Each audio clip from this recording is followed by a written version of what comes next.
السلام علیکم ورحمۃ اللہ وبرکاتہ۔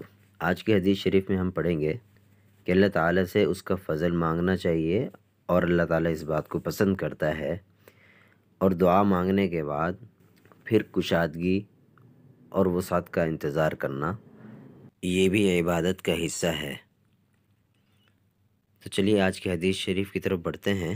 حضرت عبداللہ ابن مسعود رضی اللہ تعالی عنہ سے روایت ہے کہ رسول اللہ صلی اللہ علیہ وسلم نے فرمایا، اللہ سے اس کا فضل مانگو، یعنی دعا کرو کہ وہ فضل و کرم فرمائے، کیونکہ اللہ کو یہ بات محبوب ہے کہ اس کے بندے اس سے دعا کریں اور مانگیں۔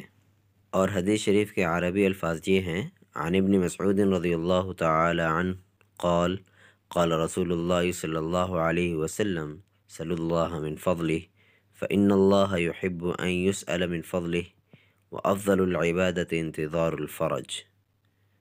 اس حدیث شریف کو امام ترمذی رحمہ اللہ نے جامع ترمذی میں روایت کیا ہے۔